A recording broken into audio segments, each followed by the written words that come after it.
Greetings. This presentation is how we can use a historic map, in this case a map made in 1755, to support a lesson in middle school social studies. Typically in middle school, you're doing the geography of your own state or your own region. This would work for any of the Great Lakes states. It shows the Great Lakes in 1755, which is very near the peak time of the fur trade between the French and the indigenous people that lived there. The map is written in French. It's a French map. But if we put our geographical thinking caps on, we could get a lot of useful information from this old map. Let's start out with some very simple questions. Like, what does this map show accurately, and where is it showing something that we now know is wrong? Find a modern map of the Great Lakes for comparison. You'll notice that the shape of Michigan is really kind of strange, but you might just want to ask a simple question. Does it show the right number of Great Lakes? Some of the maps that were done back in the 1700s show only 3 lakes, and some of them show 6. This one does show 5 of them. Do you know their names?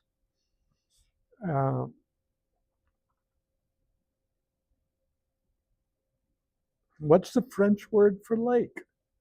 And so you'd look over there and you see the word lac like that. And our third grade kids really kind of enjoyed learning a French word that would be spelled a little bit differently than our word. Can you find the area we now call Michigan? What clues did you use to find it? Like, what lakes are on each side of each peninsula? And if you found Michigan, and if you found out that it isn't shaped exactly the same way, you know a little bit about what surveying was like in those old days. The shapes are strange because they just didn't have a satellite up there to give them a picture of what it looked like. What do you think is the French word for territory? I'll give you a little hint. They use this word to identify the territory that was occupied by different groups of indigenous peoples at the time. So you have all of these pies.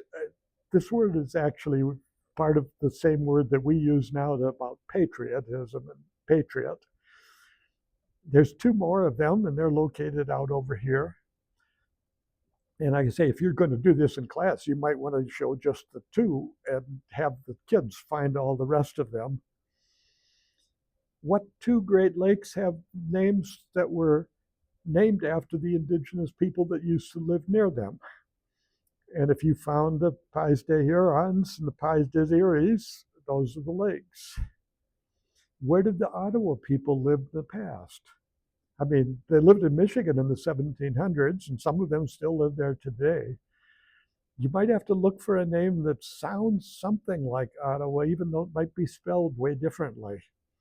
And if you look around on that map and you found it way over there, the Ancien Pays des Ottawas, the ancient land of the Ottawas, was along the Ottawa River in Canada. What other things do you notice on this old map? We've got a printable activity about a number of things about this on the website, and you can download it from there. And I'll probably leave it about there, except we've also got a zoomed in map of just the Michigan area, and you could make a zoomed in map for New York or for Wisconsin or for any of the other states around there. Like I say, this was about how to use a 1755 map to teach some of the principles that we're talking about today, like the names of the Great Lakes and the locations of different Indian tribes and so on.